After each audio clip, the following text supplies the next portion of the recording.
Bismillahirrahmanirrahim. Assalamualaikum warahmatullahi wabarakatuh. Innal hamdalillah, salatu wassalamu ala Rasulillah wa ala alihi wa ashabihi wa mawalah. Wala haula wala quwwata illa billah. Rabbi shrah li sadri wa yassir li amri wahlul 'uqdatam min lisani yafqahu qawli. Ya Fattahu ya Alim bi rahmatika ya arhamar rahimin. Amma ba'd.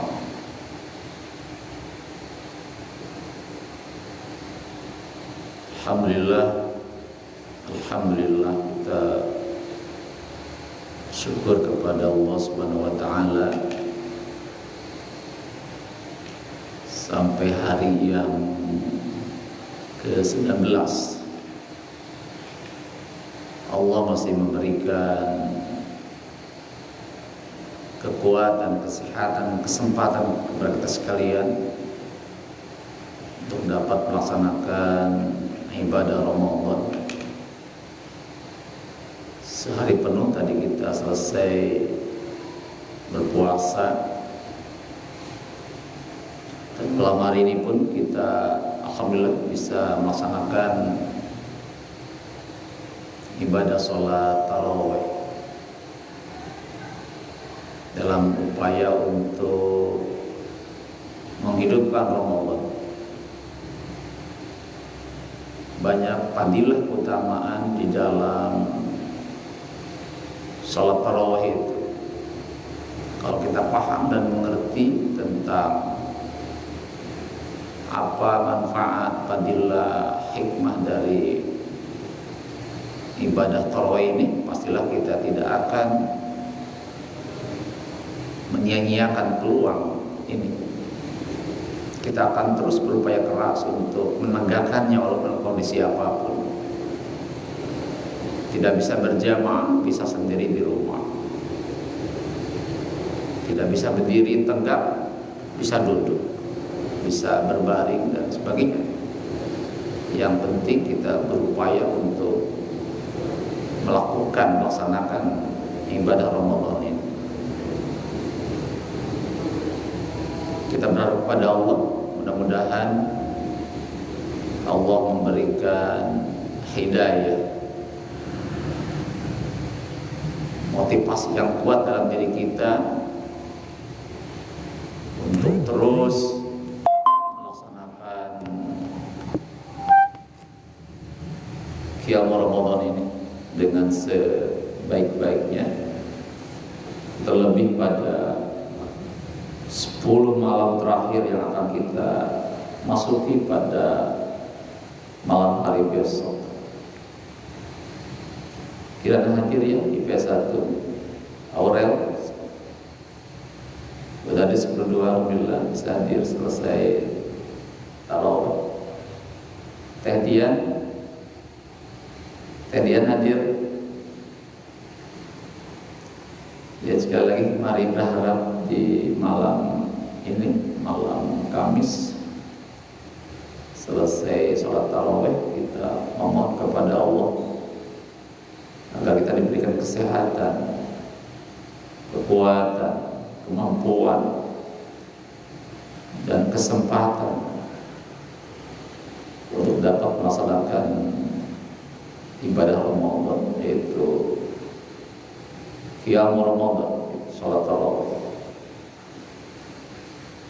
Baiklah, pada agenda kajian malam ini kita bisa ngobrol, bisa diskusi, bisa berbagi saran, berbagi pendapat, berbagi ilmu di antara kita sekalian, bisa menyampaikan pertanyaan atau saran yang terbaik kepada kita sekalian terkait dengan hal-hal yang berkaitan dengan ibadah Ramadan, juga berkaitan dengan amalia agama kita, sehingga kita akan semakin menyempurnakan, semakin berkualitas ibadah Ramadan kita. Baik, pada pertemuan hari ini, malam hari ini, sambil menunggu teman-teman yang lain bergabung atau menyampaikan pendapatnya, sarannya, tema kajian malam hari ini, Nafira hadir ya, Nafira, Naswa dari Paduan, adalah kita membahas Ramadan adalah syahrul ukhuwah. Sekali lagi, tema kita hari ini, kita akan mengkaji kurang lebih 30 menit tentang materi Ramadan adalah syahrul ukhuwah, artinya bulan persaudaraan. Ada hal yang penting di mana Ramadan itu menjadi bulan persaudaraan. Di antaranya adalah ada kebiasaan makan bersama pada saat berbuka maupun bersahur, makan sahur. Ya, jadi ada kebiasaan makan bersama atau buka bersama ketika kita berbuka dan ketika kita makan sahur. Di dalam keluarga saja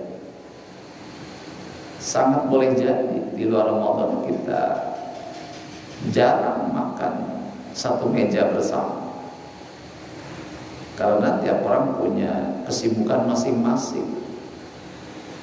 Bapaknya di kantor, ibunya di pasar, anaknya di sekolah, dan hampir sulit berkumpul makan bersama itu. Tetapi ketika kita di Ramadan ini, kita dipertemukan antara kita semua, bisa makan bersama di sini. Ya, makan bersama, kita bisa ngobrol, diskusi. Dan itu pun tidak hanya antar keluarga, tidak hanya antar keluarga. Terima kasih kiriman pemoarnya. Siapa ini?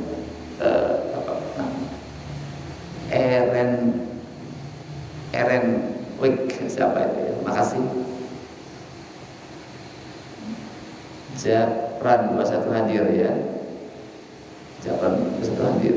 Makasih Randy Pak 4. Jadi makan bersama itu tidak sekedar antar dalam satu keluarga. Bisa dengan saudara kita mengundang ke rumah, kita datang berkunjung ya.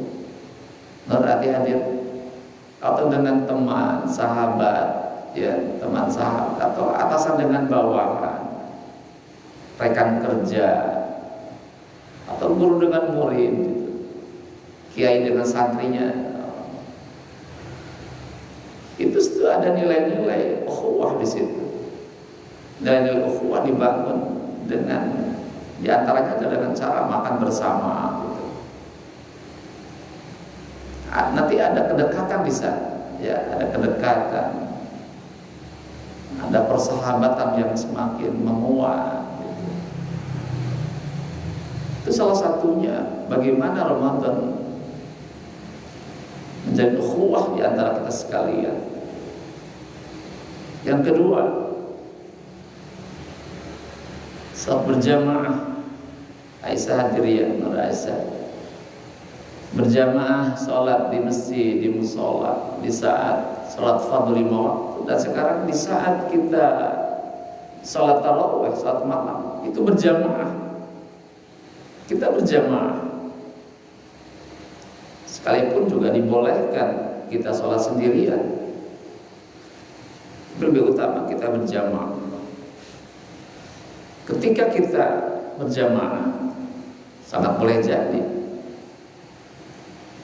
ketika berangkat ke masjid, ke mushola kita dengan tetangga, teman yang lain satu kampung, jalan bersama menuju masjid yang sama. Sana ada komunikasi, ngobrol.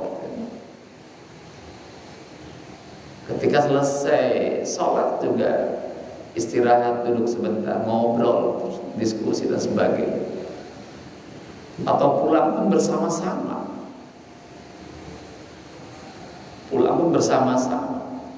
Itu akan terbangun ukhuwah di antara kita sekalian. Akan terbangun ukhuwah dengan sholat berjamaah itu. Jadi kenapa sholat berjamaah itu lebih tinggi nilai daripada sholat sendirian? 27 derajat, bisyab'in wa 20 derajat. 27 derajat, 27. Itu nilai yang sangat besar dibandingkan sholat sendirian. Kenapa? Sudah ada ukhuwah di situ. Ada ukhuwah yang dibangun dengan sholat berjamaah itu. Makanya Rasulullah terus mendorong kita untuk sholat berjamaah di masjid. Ketika kita sehat, ya, sepanjang kita sehat kuat, ke masjidlah. Makanya kata Rasulullah, andaikan umatku tahu tentang keutamaan sholat isya berjamaah, sholat subuh berjamaah di masjid, andaikan tahu itu, apa hikmah dibalik itu semua?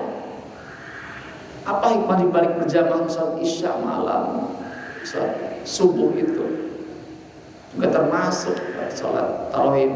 Maka pastilah dia akan mendatangi masjid itu untuk saling dengan merangkap. Lagi-lagi bahwa kalau kita tahu tentang bagaimana keutamaan sholat isya, sholat subuh di masjid, maka dia akan berupaya mendatangi masjid itu berjamaah, walaupun dengan merangkak, ngesot. Kenapa? Karena begitu besarnya nilai daripada sholat berjamaah. Inilah yang dibangun Ramadan di dalam menggali, menguatkan ukhuwah di antara kita sekalian. Terus yang ketiga yang menguatkan ukhuwah di antara kita apa? Ketika Ramadan ini masuk dan menjelang atau menjelang Idul Fitri ini,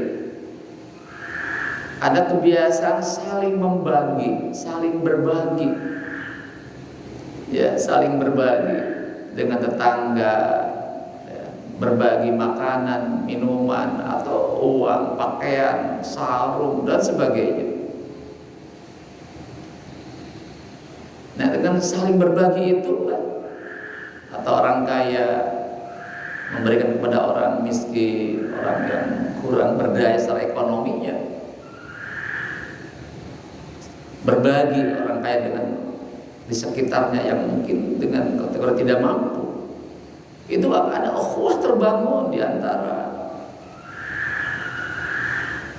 kita, antara sesama warga masyarakat.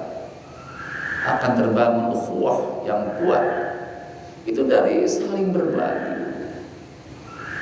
Jadi kenapa di Ramadan kita diajarkan banyak bersedekah, berinfak, bersedekah, berzakat di akhir nanti Ramadan ini menjelang Idul Fitri, adzan azan berkumandang di hari terakhir, takbir menggema di seantero jagat raya ini. Disitulah kita mencari orang fakir untuk memberikan zakat kita. Apa mananya? Apa tujuannya? Agar kita orang Islam, orang mukmin dapat saling membahagiakan dengan orang lain yang tidak punya kemampuan, sehingga bisa merayakan Idul Fitri bersama-sama, dapat merayakan bersama-sama. Nah, kenapa diutamakan di akhir Ramadan zakat fitrah itu? Karena agar orang-orang yang tidak mampu, orang fakir miskin, anak yatim, bisa merayakan bersama-sama Idul Fitri yang kita nantikan selesai bulan Ramadan ini. Itulah hadirin sekalian, di antaranya bagaimana Ramadan mengajari kita untuk membangun ukhuwah di antara kita sekalian. Nah, kemudian untuk membangun ukhuwah lebih kokoh lagi, rahmah kepada hadirin. Kemudian di samping yang tiga itu, untuk membangun ukhuwah di antara orang-orang mukmin. Karena Allah katakan dalam Al-Quran, innamal mu'minuna ikhwah. Semuanya orang mukmin adalah bersaudara. Nah, bagaimana membangun ukhuwah itu? Apa? Data adalah kita harus saling ta'aruf, mengenal di antara kita sekalian. Saling ta'aruf, mengenali siapa teman kita itu, siapa tetangga kita itu, siapa nama, dari mana asalnya, pekerjaannya apa itu. Itu mengenali. Dengan mengenali itulah kita akan timbul persaudaraan yang lebih kokoh lagi. Ta'aruf, saling mengenal di antara kita sekalian. Dalam Al-Quran surah Al-Hujurat, Allah katakan, ya ayyuhan nas inna khalaqnakum min dzakari wa untha wa ja'alnakum syu'uban wa qabaila lita'arafu.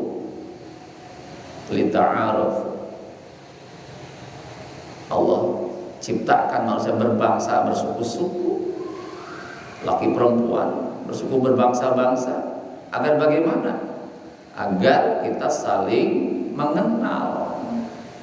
Nah, dengan mengenal itulah akan terbangun ukhuwah di antara kita sekalian. Ada komunikasi di antara kita dengan tetangga terdekat, ya, dengan teman dekat, sesama pekerja dalam satu lembaga perusahaan, lembaga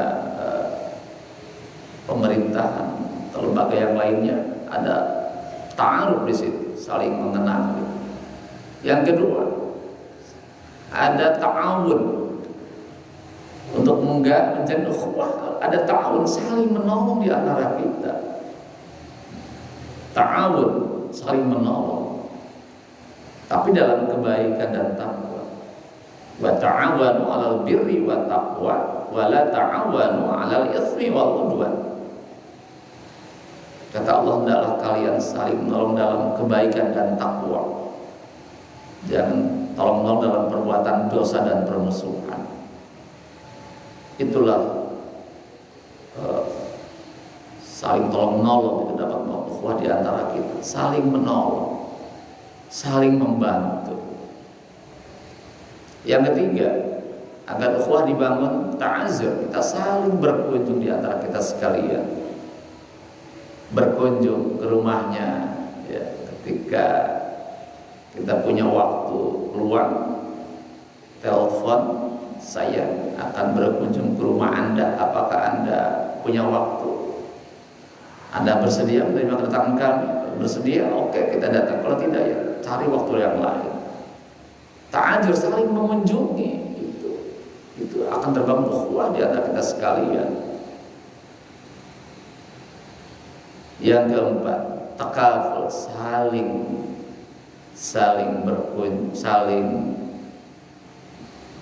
menanggung di antara kita sekalian.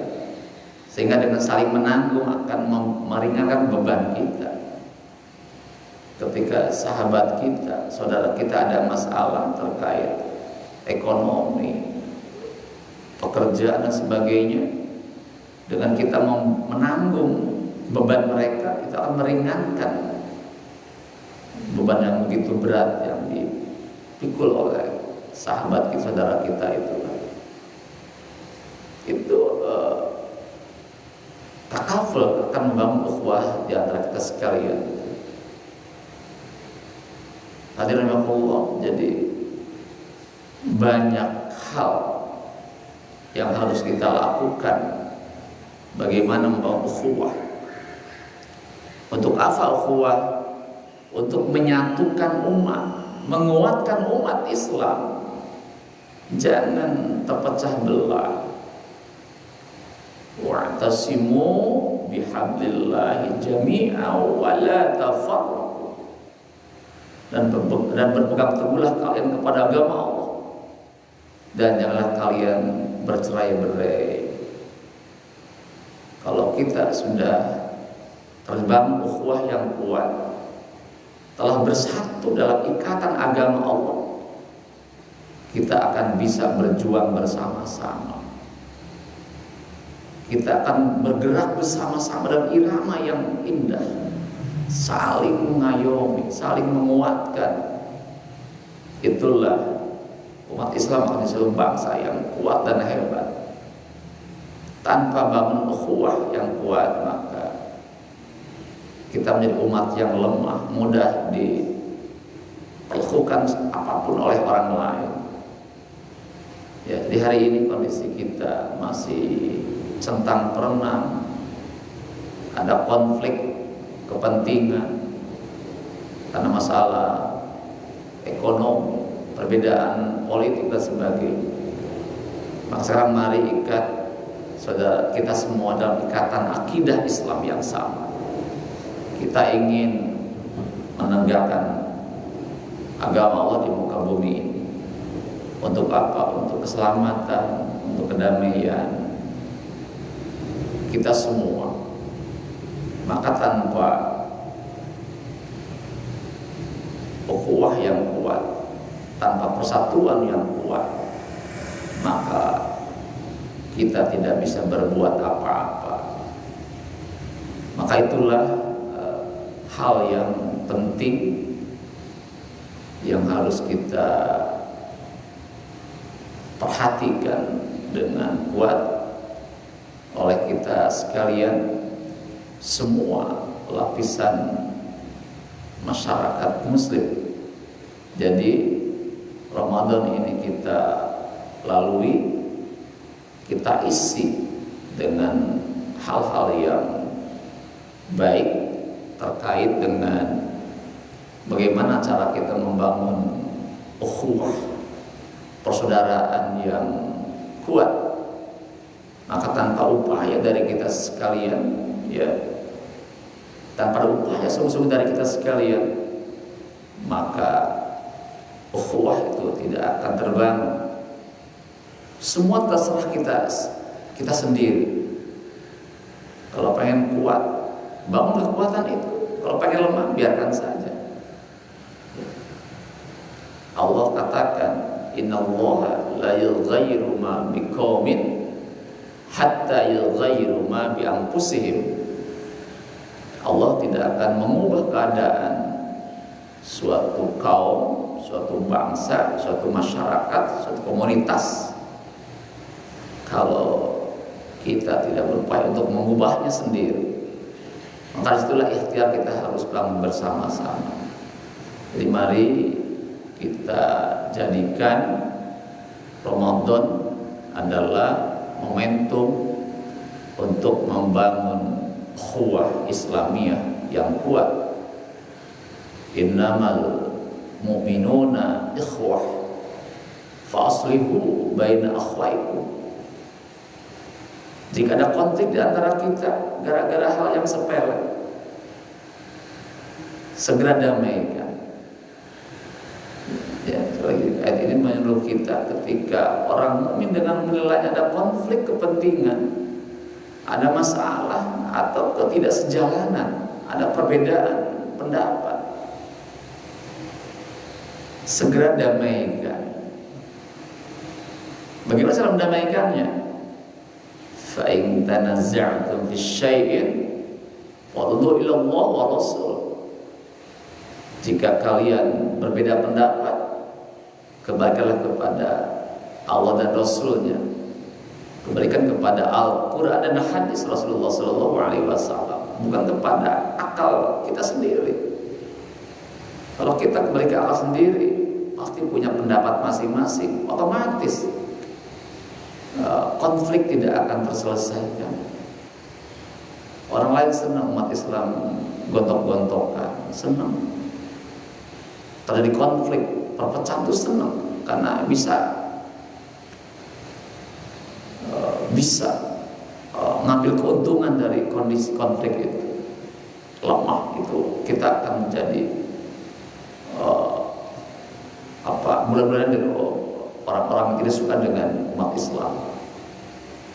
Itulah, jadi ketika ada konflik selesaikan segera, ada mediatornya. Dan tadi prinsip yang paling pokok adalah ketika ada masalah, fa in tanaza'tum fi syai'in farudduhu ila Allah wa Rasul. Ketika ada perbedaan pendapat tentang sesuatu hal, apalagi terkait dengan hukum, ya, dengan aturan, maka kembalikan kepada Allah dan Rasulnya, kembalikan kepada Al-Quran dan hadis Rasulullah SAW. Pastilah itu akan dihasilkan satu perdamaian, islah di antara kita sekalian. Apa manfaat konflik bagi kita? Tidak ada sama sekali. Yang ada adalah madorot, ya, kita menjadi lemah tentang perenang. Dan juga kata Allah tadi saya sampaikan di awal, wa'tasimu bihablillahi jami'an wa la tafarraqu. Berpegang teguhlah kepada agama Allah, bukan pada akal, kepada agama Allah. Dan janganlah kalian bercerai-berai. Jangan bercerai-berai. Masalah-masalah kecil sepele, masalah uang, jabatan, tidak, ya, itu hal yang sepele, tidak perlu dijadikan sumber konflik. Kenapa? Karena rezeki sudah ada yang mengatur, sudah terukur dan tidak akan tertukar, gitu. Jangan berebut masalah-masalah yang tidak penting terkait dengan uang, jabatan, tidak penting. Dan sekalian, jadi itulah saya kira hal yang harus kita perhatikan. Di mari kita di sisa Ramadan ini, beberapa hari ke depan, 11 hari ke depan, mari kita perkokoh ukhuwah kita. Kita bangun persaudaraan, kita hidupkan kembali mesin-mesin, kita hidupkan kembali semangat saling memberi, sehingga akan terbangun ukhuwah di antara kita sekalian. Ya, demikian barangkali kajian malam hari ini, walaupun hanya beberapa menit, semoga bermanfaat. Terima kasih atas perhatiannya. Kita ucapkan hamdalah, alhamdulillahirabbil alamin. Subhanaka Allahumma wa bihamdika asyhadu an la ilaha illa anta astaghfiruka wa atubu ilaik. Assalamualaikum warahmatullahi wabarakatuh. Atur nuhun, selamat beristirahat. Mangga atur nuhun.